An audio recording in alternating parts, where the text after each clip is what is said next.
Si Pastora na po.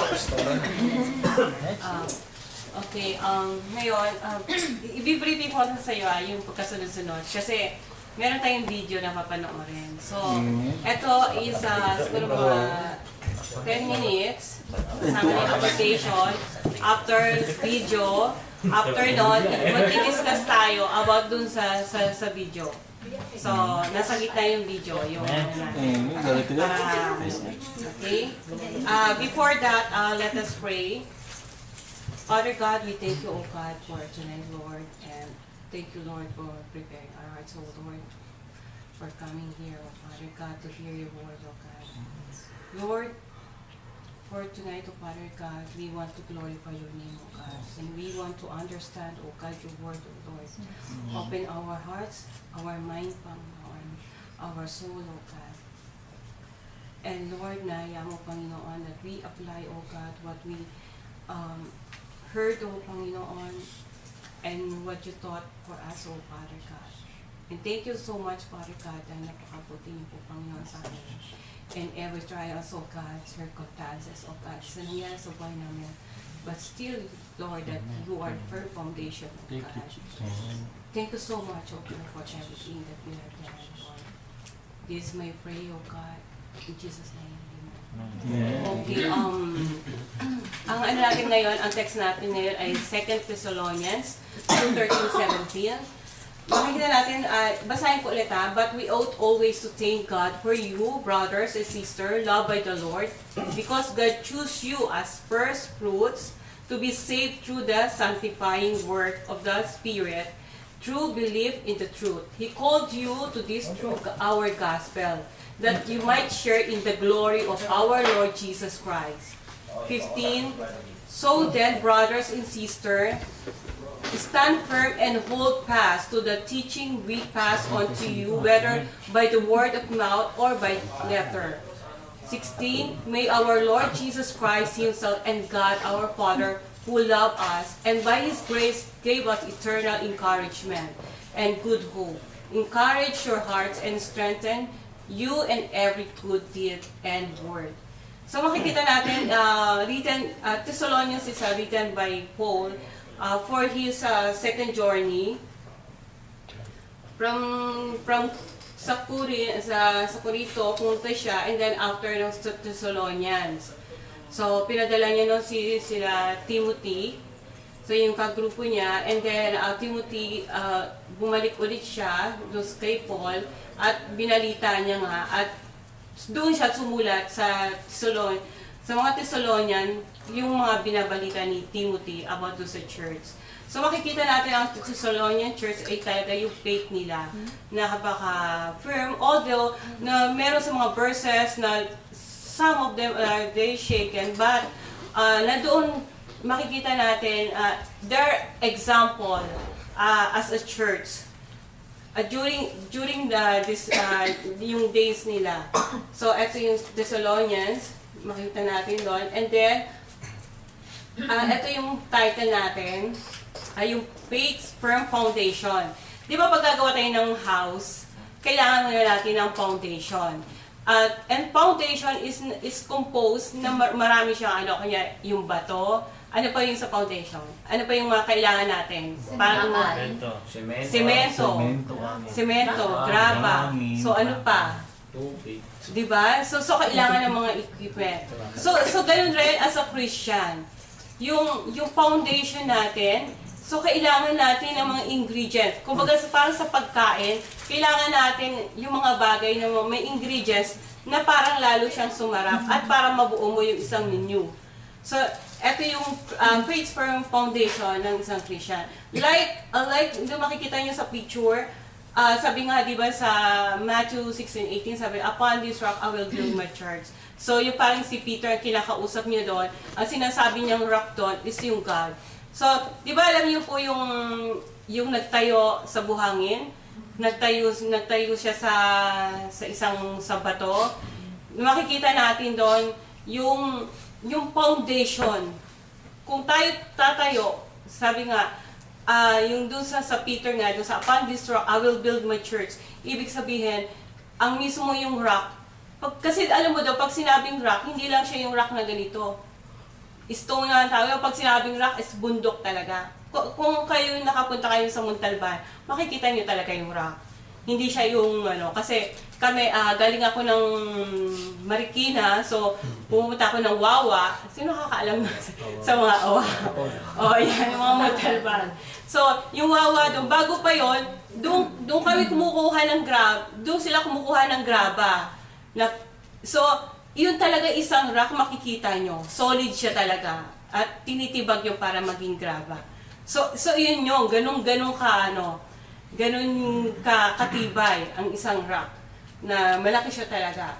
So makikita natin ang ingredients. 'Di ba sa atin maraming persecution na nangyayari sa atin, but kailangan natin mag-stand firm. So makikita natin yung kay Paul, ang sabi niya dito, asa na ba 'yon? Yung sabi niya dito, because God chose you as first fruit to be saved through the sanctifying word of the Spirit and true belief in the truth. So, tapos sa 15, so then, brothers, sisters, stand firm and hold fast to the teaching we pass on to you, whether by word of mouth or by letter. So, nandun yung, hindi niya sinabi, can you please stand firm? Parang ganon. That is a command na nanggaling kay Paul. So, makita natin, kasi alam niya kung anong nangyayari doon sa church ng mga Thessalonians, kung anong nangyayari. So, makikita natin, ito yung ingredients natin. Doon sa, parang nag-iba yung form niya. So, makita niya, doon, number 1 ng ingredients natin, that we are loved. Bakit tayo kailangan mag-stand firm?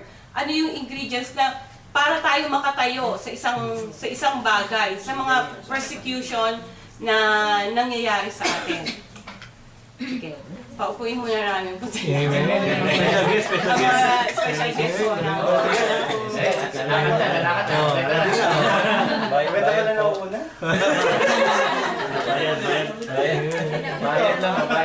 Bayad na po, bayad. Bayad siya. Sige. So, balik po tayo sa ating po. So makikita natin, makakapag-stand firm tayo. Kasi di ba tayo, pag yung isa tayong tawag doon, pag yung makakapag-stand firm tayo, kung meron tayong yung pinapanindigan na parang eto hindi, eto magulang ko to. Kailangan paglalabang ko ang aking magulang. Parang ganun rin. Na ito, nakikita natin na sabi dito, we are loved and chosen by God from eternity. So sa verse 30 makikita mo, what we ought always to thank God for you, brothers and sisters, loved by the Lord, because God chose you as first fruit to be saved through sanctifying word of the Spirit and through belief in the truth. So, makikita rin natin yung pakibasa dun sa Deuteronomy 7 and 7 to 8. Sino? The Lord did not set His love on you, nor choose you because you were more in number than any of the peoples. For you were the fewest of all, but because the Lord loved you and kept the oath which He swore to your forefathers, the Lord brought you out by a mighty hand and redeemed you from the house of slavery, from the hand of Pharaoh, king of Egypt.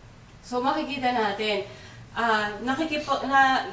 tayo sa mga persecution, ibig sabihin sa mga pagsubok sa buhay natin, nagiging matatag tayo not because of ourselves, not because of our strength, but because of the love of the Lord Jesus Christ sa buhay natin. Because una-una, pinili tayo ng Panginoon. Hindi natin pinili tayo na mahalin niya. Pwede niya namang mahalin yung mga nakapaligid, yung mga ginawa niya pang iba. Kung na, pwede mahalin ang puno, pwede niyang, yun ang pagtuunan niya ng pansin. Pero we made it special to God na para mahalin niya, para alagaan niya. So, ayan, we are loved, chosen by God from eternity. Pangalawang ingredients, put our faith para tayo makapag-stand, put our faith in the truth. Sabi nga sa verse, sa 13 ulit, sabi dito, to be saved through the sanctifying work of the Spirit and through belief in the truth. So makikita natin sino yung truth na yun. That we have to stand firm because of Jesus. Jesus answered, sabi niya dito sa John 14:6, I'm the way, the truth, and the life. No man comes to the Father except through me. So marami nagsasabi that they are Messiah. Marami nagsasabi that are God. O yung God ko dito ay totoo, yung God yung hindi. Pero ang sabi niya, I'm the way, the truth. Siya yung katotohanan. Siya na mismo yung katotohanan. That yung sa salitang yan, dapat kailangan mag-stand firm tayo. Maging firm tayo doon sa belief natin na si Jesus Christ lang ang way and truth. Wala na. So, walang makakarating sa Ama kundi yung mananampalataya sa Kanya. So, makikita natin. And then second, we are sanctified by the Holy Spirit. So, verse 13 pa rin, but we ought always to thank God for you, brothers and sisters, loved by the Lord, because God chose you as first fruit to be saved through sanctifying work of the Spirit and through belief in the truth. So, we have, ang sabi ng sanctifying, sabi parang inaalis tayo, the Holy Spirit making us holy. So, nililinis niya tayo, inaalis niya tayo, sineseparate niya tayo from doon sa sin. So, Holy Spirit sanctifying us. So, eto yun. So, sa Romans 15:16, pakibasa po. Sister, yun.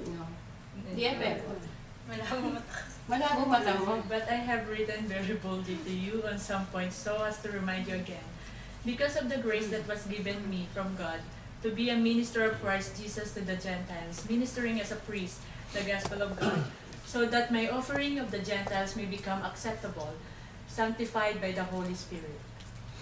So makikita natin doon sa Romans, diba, malaki ang nagagawa ng banal na Espiritu sa kanila.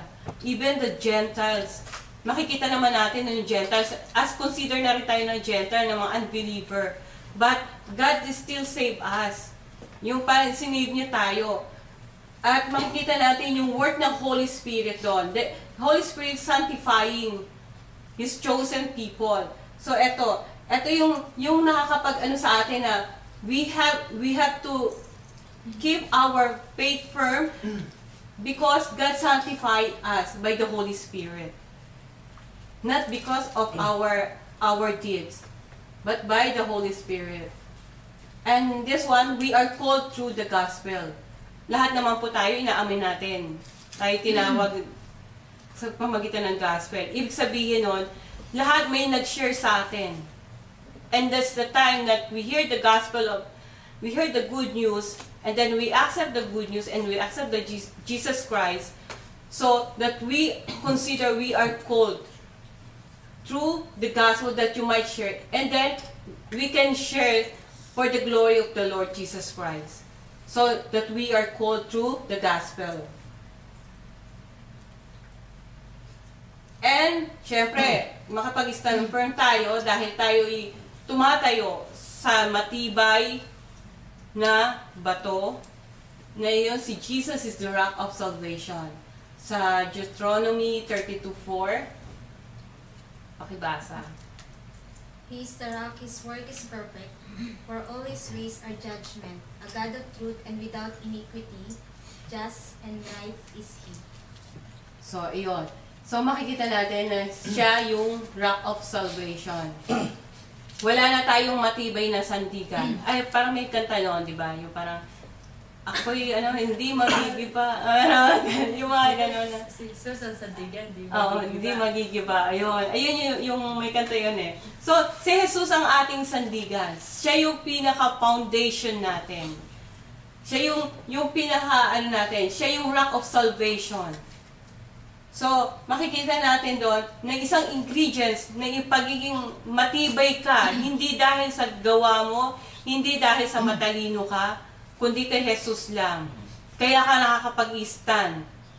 Hindi dahil lang sa kayamanan mo,